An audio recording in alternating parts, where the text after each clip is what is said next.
So here's the thing. I had heard from a couple of people, and actually a couple of people that I know personally who really wanted to support the podcast, that our Threadless shop wasn't working with our merch. Oh, So I took a look into it. okay. I fixed it.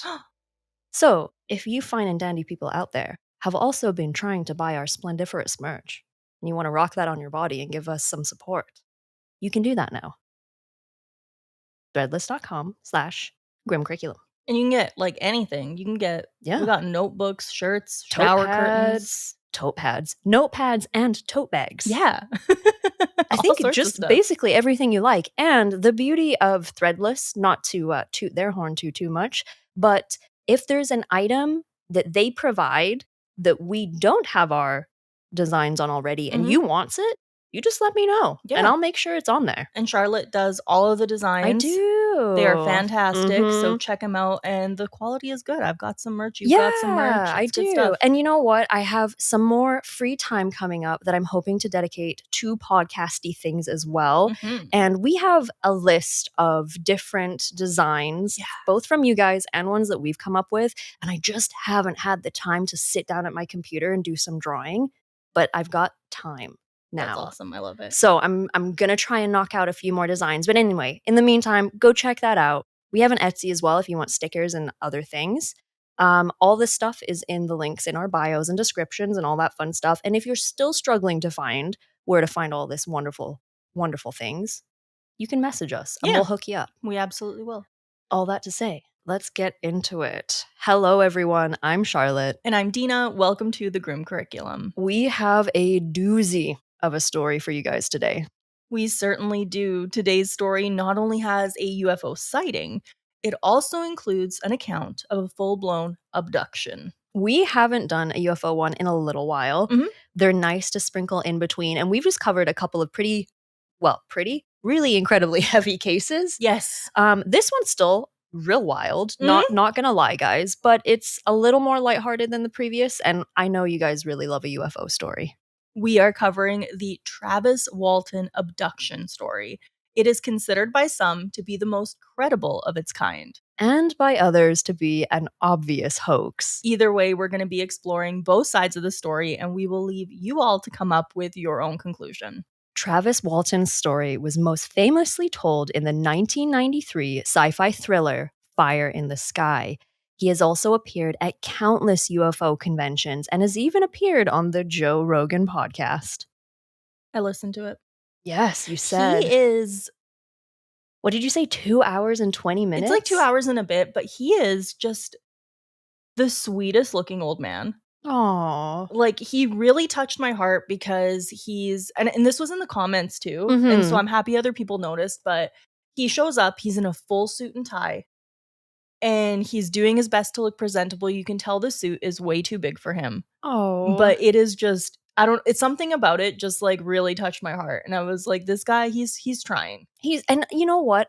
Kudos to him, because I think when you think of these people that have had supposed UFO experiences, contact of the fourth kind and all that stuff, you think of him as a little bit batshit crazy, I think. Yeah. And for him to be like, no, I need to look credible. I'm coming on to talk to Joe Rogan about this. Like, let's do it. And you know what? It's one of those things where he is very well-spoken. He's very intelligent. And I really recommend listening to any of the interviews that he's done, because this is a crazy story. The abduction itself took place just outside of Snowflake, Arizona. That's a very ironic name for an Arizona place. I thought so too. It's a small town with a mainly Mormon population. The event was witnessed by 7 different people, including, obviously, Travis himself. The story broke out on an international level before Travis even gave a single interview. Which leads us to something that we want to point out. There are a few different versions of this story. The majority of what we've used today is from the Walton experience, along with a few other sources. With all of that being said, let's do it. Travis Walton was born on February 10th, 1953.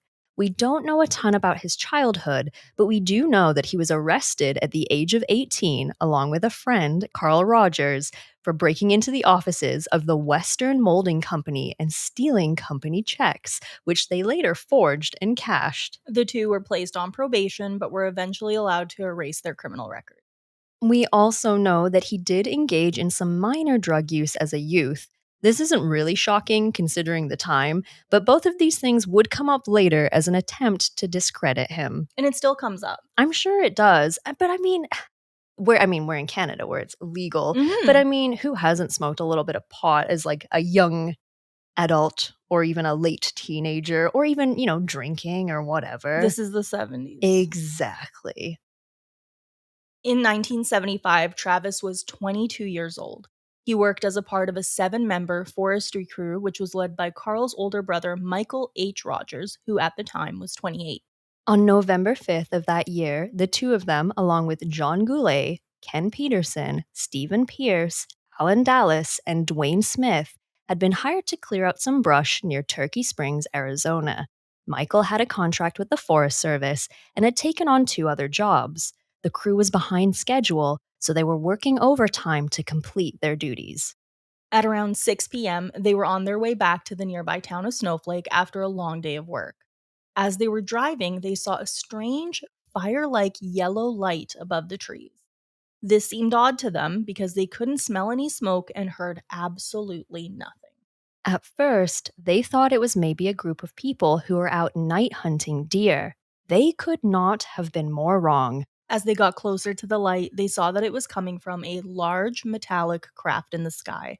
They would later describe it as a classic type of UFO. So I'm literally picturing like the disc with like the dome on top with the lights underneath, more or less. They would refer to it as like a double pie tin. So like you took 2 pie tins totally. and you put them on top of each other. Yeah. Classic. Michael stopped the truck and turned it off. They watched this object for a little while, but it didn't move. The object then projected a blue light below it. Travis would later say that this object was around 15 or 20 feet wide and about 8 to 10 feet thick. He then decided that he wanted to have a closer look at the thing. The other men urged him not to go near it. They wanted to get as far away as possible from whatever this was. So here's my question. Yeah. Would you look? Would I look? Like, would you go out? Would you investigate? Okay, so on one hand, I do make an awful lot of jokes about, like, especially in this day and age, political climate in general, environmental, the earth is on fire, blah, blah, blah, blah, blah, blah, blah. I'm like, aliens, if you want to come take me, now would probably be a good time. But I think faced with the reality of the situation, I think I'm too much of a coward to get too close. I'm like, I can see it. That's fine by me. I wish I could say that I would go out and be like, I'm going to investigate this. But in reality, I'd be like, I want to go home. Yeah, I think maybe I would have to get a look at who's piloting this damn thing before I decide whether or not I want to risk actual abduction. I'd try to convince someone else in the truck to do it. Like, no, you go out. Yeah, you big brave man. Yeah. You go see what they want. Travis opened the passenger side door of the truck and got out. Those with him were still begging him not to investigate. As he got closer, he heard what he would later describe as a mixture of low and high-pitched sounds. When he got under the blue beam, the sounds got substantially louder, and the craft began to move from side to side. The men in the truck would also report hearing this sound. They all described it as something that they didn't just hear, but they felt it. At this point, Travis realized that he probably should have listened to the others, and he began to back away. The light then changed from blue to a bluish-green color. His first instinct was to jump behind a nearby log. The other men were screaming at him to get up and leave. But it was too late. Moments after the light changed, Travis was lifted up into the air and knocked back 10 feet by an unexplainable force. One of the men who had been looking in the other direction would later say that the entire forest lit up like it was daytime when this happened. Travis landed on his shoulder, injuring himself. Seeing this, Michael started the truck back up, and the rest of the men took off, leaving Travis to fend for himself. This is not very, cash money of them. No. But they were screaming at him and begging him not to investigate. So on the other hand, I'm almost like, you know what? You told him not to. I don't know what I would be doing as a friend in this situation. They drove off in such a hurry that they went through various bushes and small trees and damaged their truck. They would later say that they did this because they were sure Travis was dead. They stopped a few kilometers away and argued with one another about whether or not they should go back for him. Eventually, they decided that some of them would stay behind and camp out, and the others would go back to see if Travis was indeed dead or not. Just as Michael was about to get back into the truck, he saw the craft in the distance. It flew further up into the air and then took off at a speed that he had never seen before. Upon seeing this, they decided to go together to check on Travis. But when they arrived at the spot they had left him, he was gone. The men drove back into town and called the police. This was about an hour and a half after the event. Deputy Sheriff Chuck Ellison, along with 2 other officers, met them in a parking lot. He immediately noticed that all of the men appeared to be very upset. Some of them had even been crying. Michael and 2 other members of the crew agreed to take the officers to the site. The other 3 men refused to go back and took Michael's truck home. The 5 men searched the area of Turkey Springs until just after midnight, but they had little luck and decided to pause the search until morning. At around 1:30 a.m., the men decided it was time to break the news to Travis's family. Sheriff Kenneth Copeland and Michael went to the home of Mary Walton. They expected her to react with concern, but she did the opposite. So much so that it shocked them. Mary simply said, "Well, that's the way these things happen." Did she not hear them? Or, was Mary in her right mind? Travis, Mary, and Travis's older brother Dwayne were all described by the sheriff as, quote, longtime students of UFOs. Oh. Dwayne had even seen a tic-tac-shaped craft in the same woods a few years prior. So she's like, well, it was bound to happen sooner or later. There's aliens out there.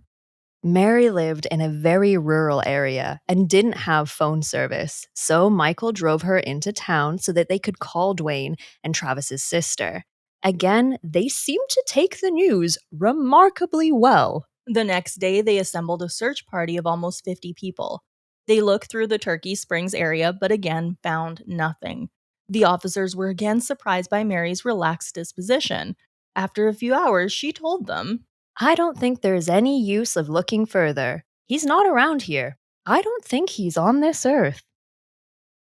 Wow. At this point, too, because obviously, very skeptical situation, the police are probably like, okay, so Travis has gone missing, but it probably wasn't aliens. Like, y'all are probably just drunk in the forest or whatever. Classic alien movie law enforcement response to these sort of things. But when Mary was so relaxed and very accepting of the situation, as law enforcement, you'd think they would start to look at her as maybe a reason that he's disappeared. Also, the thing is, she wasn't just like, oh, he's fine. He's like, don't worry about searching for him. He'll come back. Oh, so she was convinced it'll be like, nah, they'll drop him off. Oh, yeah. Wild Mary. After this, the volunteers were sent home. The following day, Michael and Dwayne complained to law enforcement about the lack of effort to find Travis. Once again, a search party was formed, and this time they had a helicopter. The poor police are probably like, well, Mary's telling us not to look. You're telling us to look harder. What do you want? What do you want from us? By now, the media had begun to take notice. On November 8th, a member of a UFO interest group interviewed Michael and Dwayne for over an hour. Once again, the men were convinced that Travis was fine and that he would be returned to them before long. Their friend had allegedly been abducted by aliens, friend and brother, and they showed no concern. During that interview, Michael Rogers would say, "The contract we have is seriously behind schedule. In fact, Monday the time is up. We haven't done any work on it since Wednesday because of this thing, and therefore it won't be done. I hope they take that into account." The aliens? Like the aliens are going to take that into account? Forestry company. Oh. I was like, well, we really need to get this job done, so I hope they return my worker. Right, I hope they have their priorities straight here. The forestry service definitely makes more sense here. It does. Skeptics would later note that their contract had a quote unquote act of God clause, which meant that contractors who did not finish on time were excused if there were any unforeseen circumstances. In the interview, Dwayne also said that the two brothers, along with their mother, were huge UFO buffs and that they had talked about what they would do if this ever happened to them. He stated that they all agreed that if they ever saw a UFO, they would run directly under it so that they could be beamed aboard because the opportunity would be too great to pass up. Seems really strange. I mean, on one hand, what are the chances that you actually get to run into a real UFO or even sight one, Mhm. and two, that it would even be interested on taking your random ass with it, and then for them to all be ufologists in the first Mhm. place? It's all a little too coincidental. So we're going to get a little bit ahead of ourselves here, but Okay. Travis, what he would later say Mhm. is that they had no intention on abducting him. What happened was that they hurt him. And so they took him on Oh. board because they wanted to like fix him up or whatever the case was. They can kind of fix what they had done and then return him back safely, How very courteous of isn't them. it? Dwayne also maintained that Travis was not missing. They knew exactly where he was. The next day, law enforcement continued their search until late afternoon, but stopped when Mary once again requested that they end it. The story had now broken in the US, the UK, and Canada. On November 11th, the press reported that Mary had openly stated that searching for her son was useless. This is when suspicions began to rise. Could Travis Walton have been murdered by the other men and they were trying to cover it up? Or possibly, did he accidentally get killed? And they didn't want to deal with the situation. Exactly. Law enforcement certainly thought this might be the case. The crew members were all interrogated fully and were put through polygraph tests. They all stuck to their stories and denied harming Travis. 5 out of the 6 of the men's tests determined that they were being truthful, and the last one was deemed inconclusive. This was significant to them because if you believe the story, they legitimately thought that their friend was missing, and some of them were worried that they were going to be framed for a murder that they didn't commit. Alan's mother had told him that he could be possibly given the death penalty for this, which was why his test could be different. He was, understandably, more nervous than the others. We do want to remind you all that polygraph tests are not considered to be the most accurate form of interrogation. They are not valid in a court of law and can often be wrong. At the time, though, this was not the case. They believed that this was a proper way to get information out of somebody. There's quite a few things over the air. Even now with like hair analysis and stuff like Mhm. that, that used to be very much a hard piece of evidence. Yeah. But now, scientifically speaking, there's people that are very skeptical about things like that too. It's also important to note that all the men had the exact same story. And they were interrogated separately. So it wasn't like a group interrogation where they could like hear what the other was saying. They were Mhm. all saying the exact same thing separately. Which, when, we all have very different perspectives, eyewitness accounts are Mhm. notoriously unreliable. It's almost on one hand, it's great that they all have the same story because Yes. in theory, you've all experienced the same thing. But often with humans, because our perspectives are so different, even experiencing the same situation, your stories should have a little bit of deviation Mhm. from one another. Just after midnight the following day, they finally heard from Travis. He placed a collect call to his sister from Heber, Arizona. Her husband, Grant Neff, answered. Unlike the rest of the family, he had a hard time believing this could be his brother in law. He initially thought it was a prank call from someone who was drunk. The phone operator recognized the name and realized she was talking to a missing person. She alerted the sheriff's department, who sent officers to the family's house. After he took the call, Grant picked up Dwayne so the two of them could go to Heber to get Travis. When they found him, he was slumped over in the phone booth he had called from. He appeared to be dehydrated and extremely agitated. Dwayne realized upon seeing his brother that he needed medical attention. They called upon, and I quote, Dr. Lester Stewart, who was not a doctor, but a hypnotherapist. Oh no. Stewart would report upon seeing Travis that he believed he should see an actual doctor. He also pointed out that Travis seemed incredibly confused. He compared his behavior to that of drug addicts that he had treated in the past. Along with his confused state, Travis had a lesion on the inside of his elbow, which appeared to be similar to the kind that came along with intravenous drug use. That being said, they did collect a sample of Travis's urine, which showed that he did not have any drugs in his system. Skeptics do point out that they did not see Travis fill the cup himself. Apparently, Dwayne showed up with the cup and was like, "Here." I think we can throw that piece of evidence right out the window That's a tough then. one, yep. When they returned to Snowflake, they got a call from the Aerial Phenomena Research Organization. They were reasonably well funded due to their ties with the National Enquirer. Classic. They provided their support to them in exchange for exclusive stories. They hired their own hypnotherapist who sat down with Travis and they finally got the full story from him. Under hypnosis, Travis told him that when the beam hit him, he lost all consciousness. All he could remember from this moment was an intense pain in his chest and head. It was so bad that he would later say he felt like he was mortally wounded. When he regained consciousness, he found himself on an examination table with a light above him. He recalled that the room he was in was so humid he had trouble breathing. Everything he could see around him was gray. He heard a sound behind him and turned his head. Travis claims that he then saw 3 extraterrestrial creatures. They were about 5 feet tall and had large heads with no hair. Their eyes were unusually large and brown in color. They were completely hairless and pale. They also moved unusually in an almost robotic way and did not speak or change their expression. And the reason for this, Hmm. what he thinks is one of the theories with extraterrestrials is that they don't communicate by speaking, they communicate telepathically. So why would you need to have facial expressions Exactly. when it's like your thoughts are just being beamed in, right? So no, in theory, if this were, if you believe in this sort of thing, you could never be misconstrued Mhm. because it's like, no, that's my direct thought on the Yeah. matter. They say that the idea is that they've evolved past the need for any kind of facial Oh, I expression. see. Travis, obviously, was terrified.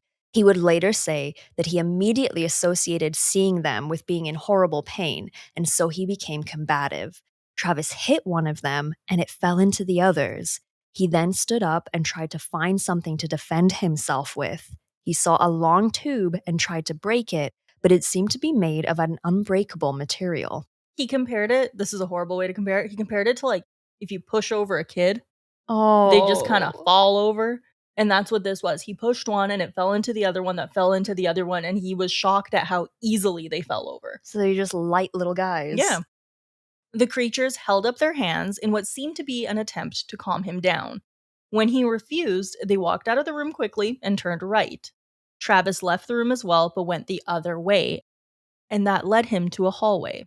He walked down until he saw a door open for him. It led him into a round room with a single chair that was facing away from him. He walked towards the chair, but as he approached it, the room became dark. All that he could see were stars completely surrounding him. So, ceiling, walls, floor, stars. So it probably just felt like you're hovering in Mhm. space, essentially. Near the chairs were buttons and a panel. As he looked around, he saw what he thought were closed doors, so he pressed one of the buttons in an attempt to open it. Nothing happened. He then found a nearby lever and pulled it. When he did, the stars began moving as if he was scrolling through a map. Okay, so in my mind, as I'm like picturing it, I'm like, Mhm. oh, this is your navigation room. Yes, You exactly. sit in the chair Mhm. and you look at the stars around you. They moved, but it wasn't like they were moving individually. They were still moving in the same constellations that they were in. Yes, but like zooming in or Exactly. whatever. Interesting. After doing this for a few minutes, Travis was distracted by a sound. He turned around and saw a man standing near him. At first sight, he looked and appeared to be completely normal. But upon further inspection, he realized that the man had strangely large golden eyes. He was also wearing a spacesuit with a clear goldfish bowl like helmet. Travis began yelling at him to get his attention, but the man paid him no mind other than a small smile. He figured that the man couldn't hear him because he was wearing the helmet. So this man just like appears and Mhm. he's like, hey, hi, oh my god, another human. And the guy's like, hmm. Just smiling. And so the theory is what he saw at first were your classic grays. Yes. Because if you believe all of these different ideas, there's different types of aliens. Which makes sense to Yeah, me of anyway. course. Yeah. And what some people think is that this person that he saw wasn't a human, it was actually a Nordic, which is another kind of alien. Oh, so they're traveling together now. Yeah. Oh, wow. When Travis stopped yelling, the man took him out of the room. Together, they walked through a different room that contained 3 crafts similar to the one he was on. The man then brought him into yet another room where 2 men and a woman were standing. They also appeared human, for the most part anyway. Travis tried to ask them questions, but they just smiled blankly at him. The woman took Travis to a table and he became nervous. She then placed something similar to an oxygen mask on his face and he was then unconscious. So, in Fire in the Sky, Yes. very famous abduction scene. It's very gory, very terrifying. You can find it Oh. on YouTube. It's phenomenal, honestly. Okay, yeah. That is not at all what happened. He was not probed. He was not, like they this didn't do was very tests on much him. artistic license then. Yes, very Okay, much got so. it. Yep, fair enough. When Travis woke up, he was in Heber, Arizona, watching the craft fly away silently. Travis Walton was missing for 5 days, and this was the only time that he could remember. I almost, if we're talking about our Greys and our Nordics and they're traveling together, I almost feel like the Greys were like, after he went crazy and was like pushing him over and stuff, they were like, all right, well, we need help. So they left the room and they go find the Nordics and they're like, can you deal with this guy? Yeah. Because he's pushing us over. Because these guys are like 5 feet tall. Nordics are usually over 6 feet. That makes sense. They're the big guys. I guess so. Going forward, multiple groups would attempt to discredit Travis's account. Believers take into consideration the fact that there were 7 witnesses who maintained that they too saw the craft. Along with them, it would later be revealed that the sheriff's office had received reports of other people that were hunting in the area who had seen it too. And they all said the same thing. One man who had been out hunting with his wife worked in military intelligence and would also stick to what he had seen that night too. I mean, so not just 7 witnesses for Travis's abduction, but not 7 witnesses for the craft itself, many more, and people that would have been completely unaware of what was going on with Travis's group. And unassociated with his group too. Exactly, minding their own business, also seeing this thing. Now, the issue that people take with this is, well, why haven't they come out and said anything? The other hunters and stuff. I see. They didn't want to be associated with it. Well, absolutely not. And if you're out doing your own thing and you see something weird and then you're like, huh, that was odd. And maybe you talk to your buddy the next day or whatever and you're like, huh, me and the wife out hunting and saw this weird thing. And everyone's like, huh, that was weird. No one really thinks anything of it.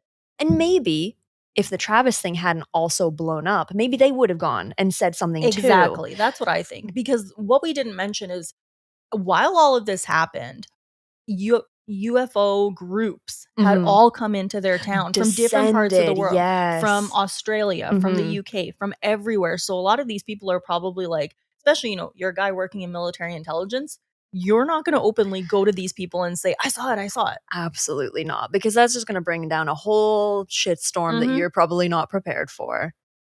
The issue with all of this is that in 2021, Michael Rogers posted a statement saying, I, Michael H. Rogers, being of sound and rational mind, do hereby give notice that I am no longer to be considered a witness to Travis C. Walton's supposed abduction of November 5th, 1975.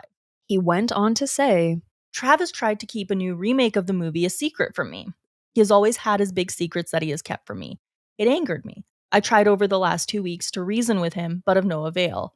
I don't believe Travis is an honest person, and therefore I want nothing to do with him. Wow, that's pretty big considering, you were initially there on the whole thing and now, but we've had this before with UFO situations. The people that rescind their statements, either directly after the fact or years and decades after the fact. Well, we covered the Ariel school phenomena. Yes. That's a great example where the main kid who first saw the craft years later was like, I didn't see it, I made it up. But then you look into it and it's possibly because he was punished every time he talked about it by his family. They're sick of the bullshit too, right? You know, even if you believed 100% in what you saw that night, you're probably exhausted from the media harassment. You don't want to be associated with the National Enquirer, all this stuff. It makes me wonder, was he actually saying it didn't happen, or was it because they got into a fight and he didn't want to be a part of it anymore? Yeah. Because he's also saying, oh, there's a remake of the movie. Was it a money thing? Well, that's just exactly it, right? The two would later reconcile, and Michael would retract his statement. So he's gone from yes to no, back to yes. So that does make me think that you might be right on the sense that maybe they just had a falling out. I think so. Travis, on the other hand, never once changed his story. People who believe in him also point out that this wasn't the case of a bunch of friends making up a story for fun. In fact, Travis didn't even get along with some of the men and had gotten into a fight with Alan Dallas earlier that day because he tried to get Travis's girlfriend to break up with him. Rude. Oh my God. He showed up in his backyard and they got into a huge fight that day. Like they weren't like a bunch of besties, you know what I mean? No. Like it wasn't just like guys having fun. That's the thing. And it's not, you know, with like the Mothman case, classically, like it's teenagers in an old car on the dirt road in the middle of the night and it's dark and you're in the forest. Now, these dudes were in the forest because they were there to work. They weren't there to have fun. Like you say, they weren't particularly friends. They were co-workers as well as brothers in some cases. But to me, if you didn't like someone enough that you were willing to go to lengths to break up them and their girlfriend, if you didn't think anything had actually happened, you wouldn't stand up for him. No, and the thing too, they weren't drunk. They weren't No, stone cold rowdy sober. guys. They, again, like you said, they were working. Yes. Very, very suspicious. Like we said at the beginning, there are many people who believe Travis and lots who don't. So we want to know your thoughts. So email us at thegrimcurriculum@gmail.com. Charlotte, what do you think? I think this is probably one of the more credible ones. Just purely because we have Travis literally disappearing for 5 days. Yeah. We have so many witnesses for Travis's abduction, as well as the UFO craft itself. Like we said, people that weren't even connected to the men in the forest that day. And Travis has stuck to his story.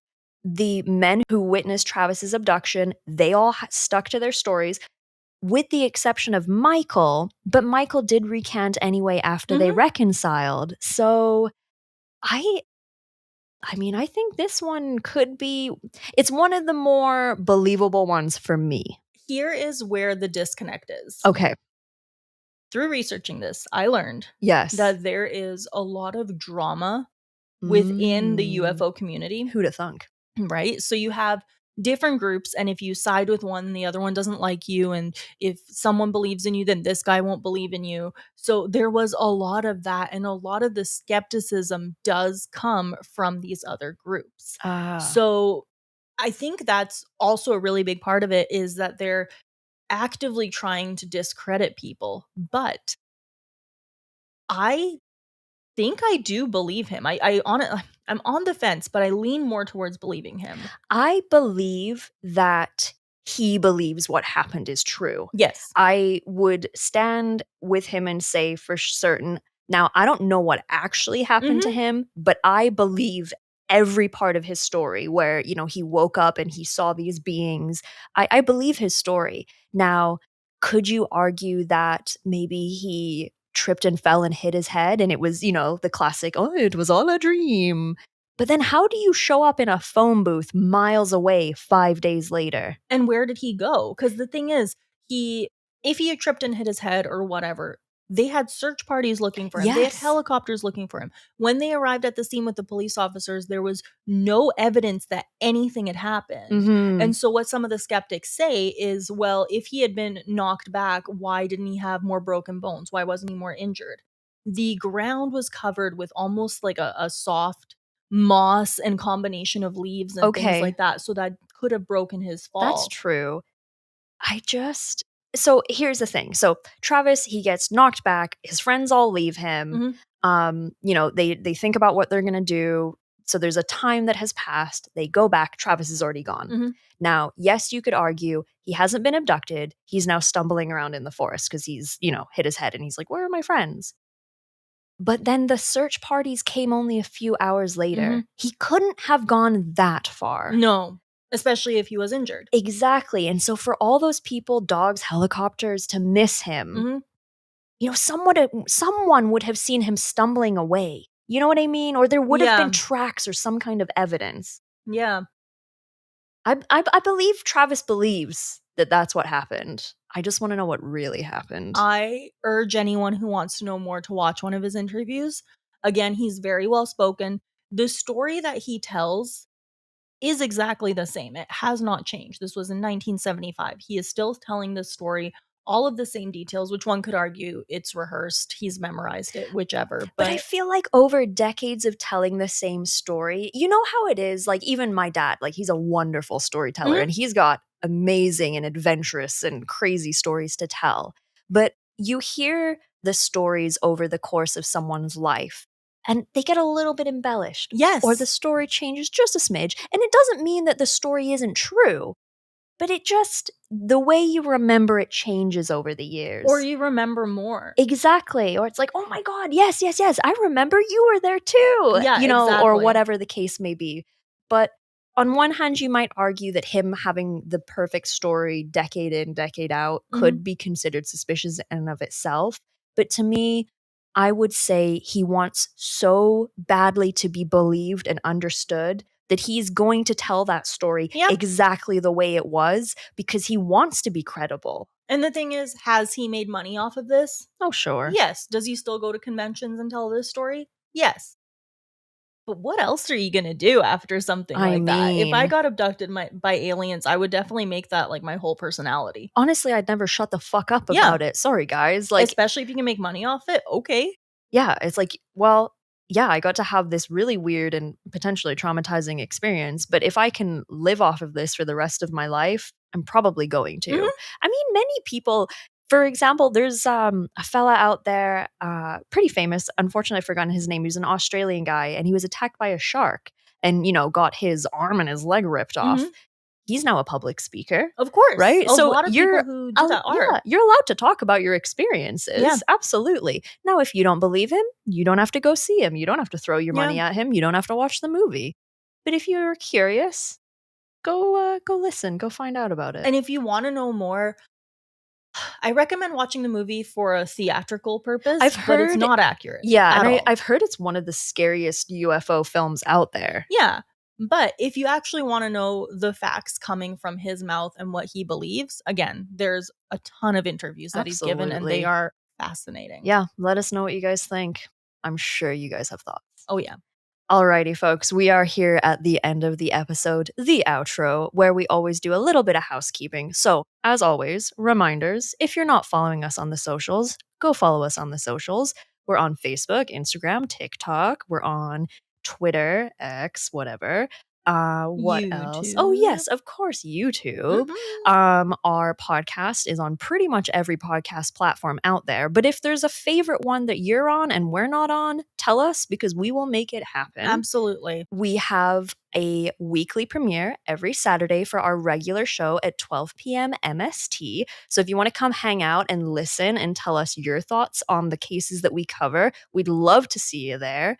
And if you need a little bit more Grim Curriculum goodness, every second Wednesday we have Extra Credit, which is a more laid-back version of the show where we bring different stories, fun facts, historical things, just things that we want to talk about, and we just kind of have a conversation. And each episode ends with our strange and unusual death segment, which is always a lot of fun. It always is, and we're never going to run out of those because people keep dying in the most wackiest of ways. We also have our Patreon, where you can see video versions of the episodes. We have a Discord and all sorts of fun stuff. Charlotte has been chatting with me about some new stuff that she wants to add to Patreon, so there's going to be more perks coming soon. And we also have our top tier, which is our Grim VIPs. So a huge thank you to Yegpla, Mayhem Mudkip, Lisa, Nova, Kevinus Musicus, Brian, Bob, Paranoid Pop Rocks, Steven Centauri, Judy, and Atlantean Jedi. Thank you, thank you. Thank you. Y'all are the Titty City. Thank you all so much for listening. This has been The Grim Curriculum. I have an interesting fact. Oh, I'm always down for an interesting fact. So, the CPR training mannequin Okay. is originally cast from an unknown young woman who drowned in the late 1800s, who likely took her life. Oh my goodness. I didn't realize it was based on a real person. Neither did I. That's super cool. Bye.